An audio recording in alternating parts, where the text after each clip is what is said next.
Mars 2020. La France retient son souffle et se cloître. Dans le silence soudain qui a envahi le pays, un petit village près de Grenoble, Sainte-Colombe-sur-Isère, semble endormi. À l'ingélieur d'une maison tout à fait ordinaire, une fillette de 4 ans, Léa, est assise dans le salon. Elle dessine sur une tablette numérique, le visage baigné par la douce lumière de l'écran. Sa mère, Sophie, la surveille d'un œil distrait, tout en essayant de s'habituer à ce nouveau rythme imposé. C'est un moment de calme, un de ces instants suspendus que le premier confinement a multipliés. Et puis, sans crier gare, l'impossible fait irruption dans ce quotidien. Sur l'écran de la tablette, une image d'actualité apparaît. C'est une photo de la comète 3I/Atlas, un objet céleste qui fait alors la une des journaux spécialisés car elle est visible dans notre ciel. Léa lève son petit doigt et le pointe vers l'image. D'une voix parfaitement claire, sans la moindre hésitation, elle prononce une phrase qui va glacer le sang de sa mère et marquer le début d'une énigme qui nous dépasse encore aujourd'hui. Elle dit « C'est là que j'habitais avant, dans le froid ». Une affirmation simple, déconcertante et surtout totalement incompréhensible. Cette phrase n'est que le point de départ d'une série de révélations qui vont mettre à l'épreuve toute logique. Et ce que cet enfant dira bien plus tard sur ce que cette comète cachait réellement est une information que nous vous réservons pour les tout derniers instants de cette enquête. Accrochez-vous, car l'histoire de Léa nous force à reconsidérer les limites de notre réalité. Pour bien comprendre l'onde de choc provoquée par ces quelques mots, il faut savoir qui était cette famille. Une famille sans histoire. Marc, le père, est ingénieur. À cause du confinement, il travaille depuis la maison, plongé dans ses calculs et ses schémas. Sophie, la mère, s'occupe de Léa, une enfant décrite par tous comme étant calme, douce et dotée d'une imagination très fertile. Rien ne les distinguait de leurs voisins. Rien ne les préparait à ce qui allait suivre. Dans un premier temps, la réaction des parents est celle que nous aurions tous eue. Ils mettent cette phrase étrange sur le compte du jeu. Une fantaisie d'enfant, peut-être amplifiée par l'isolement et l'ennui du confinement. Une histoire qu'elle s'invente pour s'évader. C'est une explication rationnelle, rassurante. Mais la réalité est que cette explication ne tiendra que quelques jours. Très vite, une première fissure apparaît dans ce mur de certitude. Léa ne se contente plus de parler de la comète, elle se met à dessiner. Et ce ne sont pas les dessins habituels d'une enfant de son âge. Pas de maison avec des soleils souriants, pas de bonhomme en bâton. Sur l'écran de sa tablette, puis sur des feuilles de papier, elle commence à tracer des formes d'une complexité anormale. Ce ne sont pas des gribouillages, ce sont des schémas. Des agencements de points et de lignes qui ressemblent, à s'y méprendre, à des cartes du ciel, à des diagrammes techniques. Sophie et Marc observent ces créations avec une fascination grandissante, teintée d'une profonde inquiétude. D'où une petite fille de 4 ans pouvait-elle tirer de telles images? Elle n'avait jamais montré d'intérêt particulier pour l'astronomie, et les conversations à la maison tournaient rarement autour de la physique interstellaire. L'imagination, aussi vive soit-elle, a des limites, et Léa semblait les avoir franchies. L'étrangeté va alors monter d'un cran, avec 3 signes spécifiques, 3 faits impossibles à ignorer, qui vont transformer l'inquiétude des parents en une véritable angoisse. Le premier signe se manifeste à travers un dessin particulièrement détaillé. Sur une grande feuille blanche, Léa a tracé une configuration d'étoiles d'une précision déconcertante. Ce n'est pas un amas aléatoire de points. Marc, le père, intrigué par la symétrie de l'ensemble, décide de vérifier. Il sort son téléphone, ouvre une application d'astronomie et tente de trouver une correspondance. Pendant de longues minutes, il balaye le ciel numérique sans succès. Puis, une idée lui vient. Il change les paramètres de localisation de l'application. Et là, son souffle se coupe.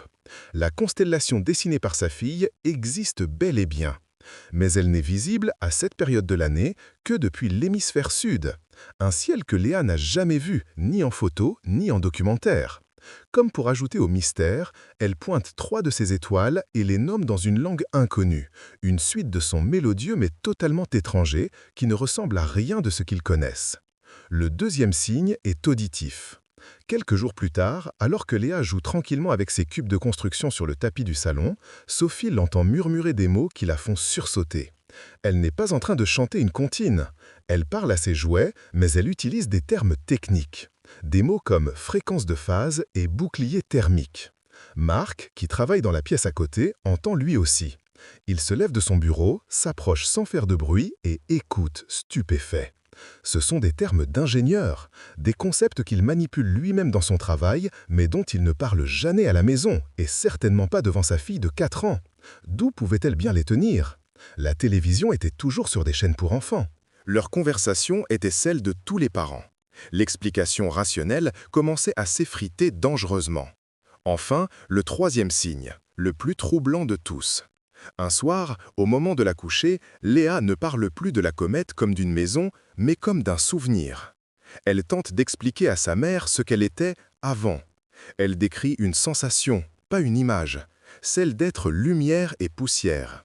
Pas une personne, mais une partie d'un tout, une conscience collective naviguant à travers le vide glacial de l'espace. Elle parle d'un signal qu'il fallait suivre, une sorte de guide invisible à travers l'obscurité. Sophie écoute, le cœur serré, caressant les cheveux de sa fille. Les mots sont ceux d'une enfant, mais le concept qu'ils décrivent est d'une complexité vertigineuse, bien au-delà de tout ce qu'une fillette de son âge pourrait inventer. La combinaison de ces 3 éléments, la connaissance astronomique, le vocabulaire technique et ce souvenir métaphysique, pousse les parents au-delà de leurs limites. Ce n'est plus de l'imagination, c'est autre chose. Inquiets mais soucieux de ne pas l'effrayer, Marc et Sophie décident qu'ils ne peuvent plus gérer cela seuls. Ils ont besoin d'un avis extérieur, d'un professionnel. Avec méthode, Marc fait des recherches et prend contact avec une spécialiste reconnue. Par visioconférence, confinement oblige, ils obtiennent un rendez-vous avec le docteur Élise Dubois, une pédopsychiatre réputée de l'Université Grenoble-Alpes, dont le domaine d'expertise est justement la mémoire infantile et les souvenirs atypiques. Devant leur écran d'ordinateur, ils racontent tout, avec une certaine gêne au début, craignant de passer pour des fous. Ils décrivent la phrase sur la comète, les dessins, les mots techniques, le souvenir de la poussière d'étoiles. Le docteur Dubois les écoute avec attention et patience, sans jamais les juger. Son visage sur l'écran reste neutre. Comme on pouvait s'y attendre, sa première réaction est celle d'une scientifique, le scepticisme. Elle leur explique avec douceur les incroyables capacités de l'imagination d'un jeune enfant, surtout dans un contexte d'isolement comme celui du confinement. Elle évoque la possibilité de souvenirs cryptés, des fragments d'informations entendus à la télévision ou dans une conversation et réassemblés par l'esprit de Léa en une histoire cohérente pour elle. C'est une hypothèse plausible, rassurante. Mais avant de conclure, elle leur fait une suggestion. Une proposition qui va, sans qu'elle s'en doute, ouvrir une porte sur l'inconnu. Elle leur demande d'essayer d'enregistrer les moments où Léa parle cette fameuse langue inconnue. Même quelques secondes, dit-elle, pourraient nous aider à comprendre s'il s'agit d'un simple babillage ou de quelque chose de plus structuré. Marc et Sophie suivent le conseil à la lettre. Pendant plusieurs jours, ils laissent le dictaphone de leur téléphone activé lorsque Léa joue seule. Ils finissent par capturer plusieurs fragments sonores. Des séquences courtes où la petite fille fredonne ses mots étranges en manipulant ses jouets. Marc, de par sa formation d'ingénieur, décide d'aller plus loin. Il isole les meilleurs enregistrements et les soumet à une analyse via un logiciel de linguistique computationnelle, un programme informatique conçu pour identifier les structures grammaticales et syntaxiques des langages. Il s'attend à ce que le résultat confirme la thèse du babillage. Mais le rapport qui s'affiche sur son écran quelques heures plus tard est tout autre. Le résultat est formel et troublant. La langue parlée par Léa n'est répertoriée dans aucune base de données mondiale. Elle est inconnue. Mais, et c'est là le point crucial, le logiciel a détecté une syntaxe et une grammaire interne parfaitement cohérentes. Ce n'est pas une suite de sons aléatoires. Il y a une structure, une logique, des règles qui se répètent. Ce n'est pas du charabia, c'est un langage. Pour la première fois, Marc et Sophie détiennent une validation externe, une preuve tangible que quelque chose d'extraordinaire est bel et bien en train de se produire dans leur salon. Quelques semaines plus tard, l'enquête prend une dimension physique, presque palpable. Léa se met à construire un petit objet. Avec une concentration intense, elle assemble des pièces de Lego et du papier d'aluminium chippé dans la cuisine. Elle travaille pendant des heures, assise sur le sol du salon, et quand elle a terminé, elle présente sa création à ses parents. Elle l'appelle sa sonde de retour. Pour Sophie, c'est un jouet de plus, un bricolage charmant. Mais Marc, lui, regarde l'objet avec son œil d'ingénieur. Et ce qu'il voit le fige sur place. La structure n'est pas aléatoire, ce n'est pas le fruit du hasard.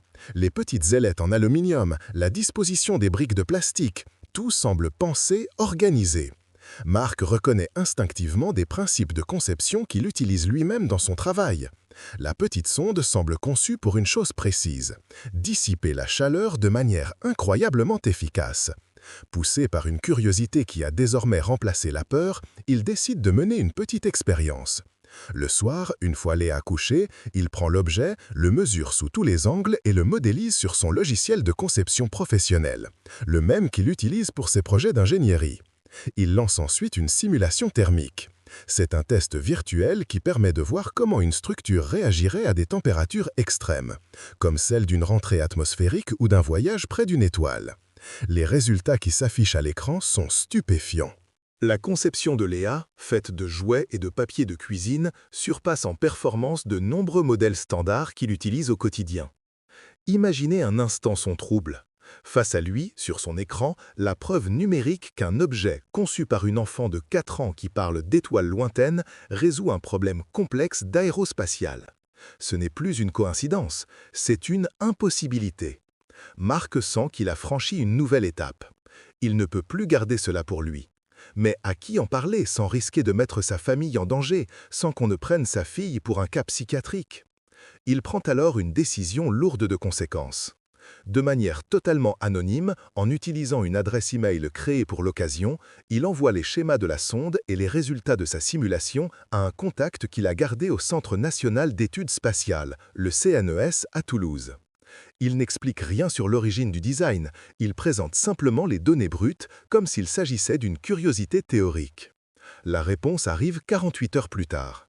Elle est prudente, comme on peut s'y attendre de la part d'une institution aussi sérieuse. Mais entre les lignes, l'intérêt est immense. L'ingénieur du CNES lui confirme que ce design est non seulement viable, mais qu'il s'apparente à des concepts théoriques de sondes interstellaires à longue portée, des projets de pointe encore à l'état de recherche fondamentale qui visent à envoyer des engins capables de survivre à des voyages de plusieurs siècles entre les étoiles. La nouvelle se répand discrètement dans leur cercle d'amis le plus proche, suscitant un mélange de fascination et d'une inquiétude grandissante pour l'équilibre de la petite fille. Comment une enfant pouvait-elle détenir de telles connaissances? C'est ici que l'histoire prend une tournure que personne, ni les parents, ni les quelques amis dans le secret, n'auraient pu anticiper. En avril 2020, alors que l'attention du monde est tournée vers la pandémie, les astronomes, eux, ont les yeux rivés sur la comète 3I Atlas. Le spectacle qu'ils attendaient n'aura pas lieu. Sous l'effet des forces gravitationnelles et de la chaleur du Soleil, le noyau de la comète commence à se fracturer. En quelques jours, elle se désintègre en une multitude de petits fragments s'évanouissant dans le ciel nocturne. C'est une déception pour les observateurs du ciel, mais pour la famille de Léa, c'est le moment de la plus grande révélation. Le jour où la nouvelle de la fragmentation est annoncée sur les sites spécialisés, Léa, qui n'a bien sûr aucun accès à ces informations, change radicalement de comportement. Elle, d'ordinaire si calme et joyeuse, devient soudainement triste, prostrée. Elle refuse de jouer, ne dessine plus. Elle finit par se blottir dans les bras de sa mère, le regard perdu dans le vide, et murmure des mots qui vont tout éclairer d'une lumière nouvelle et terrifiante. Le signal est perdu. Ils sont partis. Sophie sent un frisson la parcourir. Et c'est là que la première grande révélation éclate dans leur esprit. Tous les indices s'emboîtent. Les souvenirs de Léa n'étaient pas ceux d'une vie sur la comète. La comète n'était qu'un véhicule, un transporteur, un point de repère. Elle se souvenait d'avoir fait partie d'une conscience qui suivait la comète, qui la surveillait à distance. Tout ce qu'elle avait dit jusqu'alors devait être réinterprété sous ce nouvel éclairage. La maison dans le froid n'était pas la comète elle-même, mais peut-être le vaisseau invisible qui l'escortait. Les pièces du puzzle commençaient alors à s'assembler, mais l'image finale restait étrangement floue. Le langage, les connaissances techniques, la tristesse au moment exact de la désintégration de la comète, tout cela dépassait le cadre de l'imagination enfantine. Nous ne prétendons pas avoir la preuve irréfutable d'une vie extraterrestre. Nous vous présentons les faits, les témoignages et les validations recueillies avec le plus grand soin, en protégeant l'anonymat et la sérénité de cette famille. Mais cela nous ramène à notre promesse du début. Si la comète n'était qu'un transporteur, que cachait-elle? Quelle était la nature de ce fameux signal? La réponse de Léa est le point culminant de cette histoire. Dans les jours qui ont suivi la fragmentation de la comète, alors que Léa retrouvait peu à peu sa joie de vivre, ses parents lui ont posé une dernière question, avec toute la douceur possible. « Chérie, qu'est-ce qu'elle transportait cette comète ?» Léa n'a pas répondu avec des mots tout de suite. Elle a pris une feuille et un crayon noir. Elle a fait un dernier dessin. On y voyait la comète se brisant en de multiples morceaux lumineux. Mais depuis son noyau, un minuscule objet sombre non réfléchissant était éjecté dans le vide de l'espace, suivant sa propre trajectoire. Elle a pointé son doigt sur ce petit point noir et a dit, avec le plus grand sérieux, « La graine, pour la terre d'après, quand il ne restera plus rien de celle-ci. »